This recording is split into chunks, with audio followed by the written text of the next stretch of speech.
ఓం శ్రీ గణేశాయ నమః. శ్రావణమాస మహాత్మ్యంలోని 2వ అధ్యాయాన్ని గురించి ఈరోజు తెలుసుకుందాము.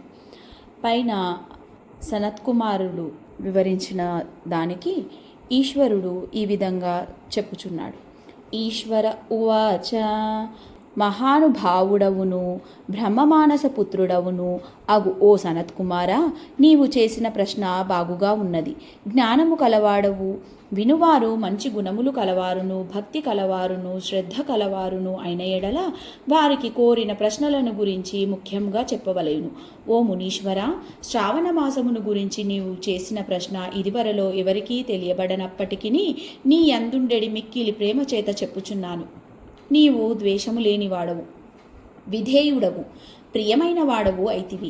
నీ తండ్రి అయిన బ్రహ్మ గర్వించి ఉండుటచే 5వ శిరస్సును ఛేదించి తిని నీ తండ్రికి అవమానం కలిగినదనే ద్వేషము లేక నన్ను శరణు పొందితివిగాన నీవు అడిగిన ప్రశ్నలకు సమాధానము చెప్పెదను. సావధాన మనస్సు గలవాడవై వినుము. ఓ మునీశ్వర, ప్రతి మనుష్యుడును శ్రావణ మాసంలో నక్తవ్రతమును చేసి నెల దినములలో ప్రతి దినమందును రుద్రాభిషేకము చేయుచుండవలెను. తనకు ప్రియమైన వస్తువు ఏది అయినను ఒకటి విడవలేను. పుష్పములు, ఫలములు, ధాన్యములు, తులసీ దళములు, మారేడు దళములు మొదలగున వానిచే ఈశ్వరునకు లక్షపత్రి పూజ చేయవలయును. 1,000 లింగార్చనమును చేయించి బ్రాహ్మణులకు భోజనము పెట్టవలయును. ఈశ్వర ప్రసాదమును ధరించుటయు, ఒకప్పుడు పారణ చేయుటయు, ఒకప్పుడు ఉపవాసము చేయుటయు నాకు మిక్కిలి ప్రీతికరమైన పంచామృతాలతో అభిషేకమును చేయుచుండవలయును. ఓ మునీశ్వరుడా, ఈ శ్రావణ మాసంలో చేయబడు ధర్మములన్నీ విశేష ఫలమునిచ్చునవి అగును. ఈ వ్రతములను ఆచరించువాడు మంచము మొదలగు వానిని విడిచిపెట్టి నేలయందే శయనించవలేను.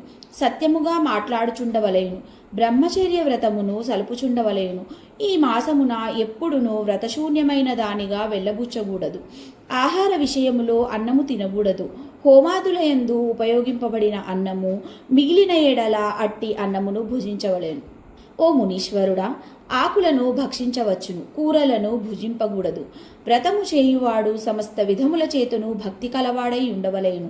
వ్రతమును ఆచరించువాడు యోగ్యమైన ఆచారము కలవాడై స్థిరమైన మనస్సు కలవాడగుచు ఇంద్రియములను జయించి ఉదయమున స్నానము చేయుచు భూమియందు శయనించుచు నిత్యము నా పూజ చేయుచుండవలేను. శ్రావణ మాసమునందు మంత్రములను పురశ్చరణము చేసిన ఎడల కోరికలు సిద్ధింపగలవు.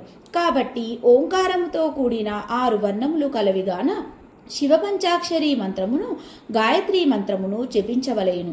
ప్రదక్షిణములు, నమస్కారములు, వేదపారాయణము చేయించవలేను. ఈ చెప్పబడినవన్నీ చేయించిన ఎడల వెంటనే కోరిన ఫలమునిచ్చునవి అగును. పురుష సూక్తము చేత జపము చేయుటయు విశేష ఫలము కలుగును. నవగ్రహములను గురించి 1,000 హోమములను గాని 1,00,000 హోమములను గాని 10,000 హోమములు గాని తన శక్తి కొలది చేయించిన కోరిన కోరికలు ఫలించునవి అగును.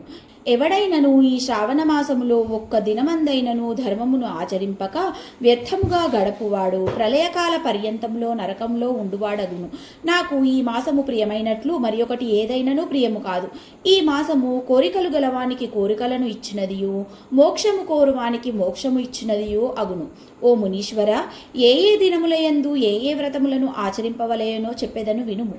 ఆదివారమునందు సూర్యుని వ్రతమును, సోమవారమునందు నా యొక్క పూజను చేసి రాత్రులయందు భుజింపవలెను. మొదటి సోమవారము మొదలు 3 మాసముల 15 దినముల వరకు రోటకమను వ్రతమును ప్రతి సోమవారమునందు ఆచరింపవలెను. సమస్త కోరికలను ఒసగును. మంగళవారమునందు మంగళగౌరీదేవిని, బుధవారము గురువారములయందు బుధుని మరియు బృహస్పతిని పూజించవలెను. శుక్రవారమునందు జీవంతిక అను దేవతను, ఆంజనేయ నరసింహ దేవతలను పూజింపవలెను. శ్రావణ మాసమునందు శనివారంతో కూడిన ఏ తిథులయందు ఏ వ్రతమును ఆచరించవలెనో చెప్పెద వినుము. శుక్ల విధియ నాడు అవదుంబర వ్రతమును చేయవలెను.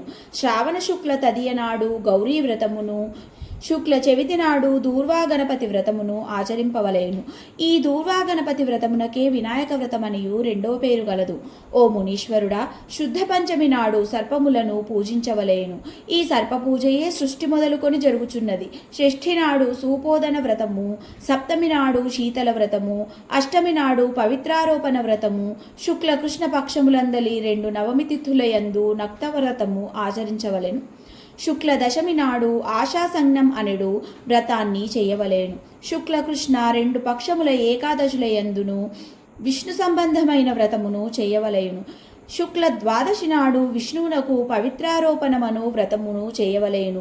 ద్వాదశి యందు విష్ణుమూర్తిని పూజించిన ఎడల ఉత్తమమైన పదమును పొందగలరు. ఉపాకర్మ, ఉత్సర్జనము, నభాదీపము, రక్షాబంధనము, శ్రవణాకర్మ, సర్పబలి, హయగ్రీవావతారము అనెడు ఈ 7ను పూర్ణిమయందు ఆచరింపవలేను. శ్రావణ బహుళ చవితి తిథి నాడు సంకష్ట చతుర్థి వ్రతమును చేయవలేను. శ్రావణ బహుళ పంచమి నాడు మానవ కల్పాది అను వ్రతమును చేయవలేను.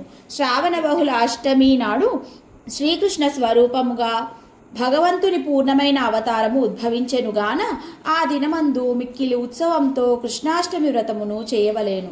శ్రావణ బహుళ అమావాస్య నాడు పిఠోరము అను వ్రతమును ఆచరింపవలేను. ఆ దినమునందు దర్భలను గ్రహించి వృషభములను పూజించవలేను. శుక్ల పాడ్యమి మొదలు ఏ తిథులకు ఏ దేవతలు అధిపతులయ్యుందురో వానిని చెప్పెదను. సావధాన మనస్సు గలవాడై వినుము. పాడ్యమికి అగ్ని, విదియకు బ్రహ్మ, తదియకు పార్వతి, చవితికి గణపతి, పంచమికి సర్పములు, షష్ఠికి కుమారస్వామి, సప్తమికి సూర్యుడు, అష్టమికి శివుడు, నవమికి దుర్గా, దశమికి మృత్యుదేవత, ఏకాదశికి విశ్వే దేవతలు, ద్వాదశికి విష్ణుమూర్తి మన్మథుడు, త్రయోదశికి యముడు, చతుర్దశికి శివుడు, పౌర్ణమికి ఇంద్రుడు, అమావాస్యకు పితృదేవతలు అధిపతులై ఉండిరి. కాబట్టి ఏ తిథికి ఏ దేవతలు అధిపతులై ఉండిరో ఆయా తిథులయందు ఆయా దేవతలను పూజింపవలేను. అగస్త్యోదయ మాసము కూడా తరచుగా ఈ శ్రావణ మాసమునందే కలుగును. కాబట్టి ఓ మునీశ్వరుడా, అట్టి కాలమును గురించి వివరించి చెప్పుచున్నాను. స్థిర చిత్తముతో వినుము. సింహ సంక్రమణము ప్రవేశించిన పిమ్మట 12 దినముల 40 గడియలు గడచిన అనంతరము అగస్త్యోదయమగును. ఇది మిక్కిలి పుణ్యకాలమని చెప్పబడెను. అగస్త్యోదయమునకు పూర్వము 7 దినములు అగస్తునకు పూజ ఆచరించవలేను. మరికొందరి మతము ఉదయాతర్పమందును కూడా చేయవచ్చునని ఉన్నది.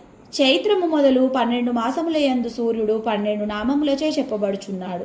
శ్రావణ మాసమునందు సూర్యుడు గభస్తి అనే పేరుచే ప్రకాశించుచుండెను. కాబట్టి శ్రావణ మాసమునందు మిక్కిలి భక్తి గలవారే గభస్తి అను సూర్యునికి పూజించవలేను.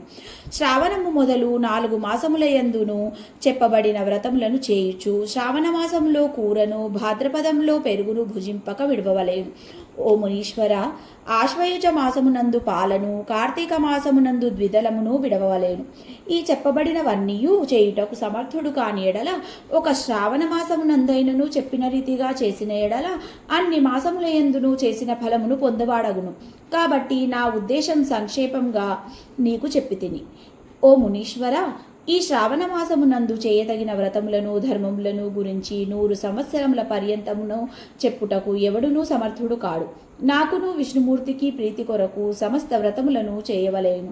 యథాతథంగా విచారించిన ఎడల మా ఇద్దరికీ ఎంత మాత్రమూ భేదము లేదు. ఎవరైతే మా ఉభయులకు భేదమున్నట్లు తలచునో అట్టివారు నరకమును పొందుచున్నారు. కాబట్టి ఓ మునీశ్వర, శ్రావణ మాసమునందు ధర్మాన్ని ఆచరించవలేను. ఇతి శ్రీ స్కాందపురాణే ఈశ్వర సనత్కుమార సంవాదే శ్రావణ వ్రతోద్దేశన కథనం నామ 2వ అధ్యాయః సమాప్తః.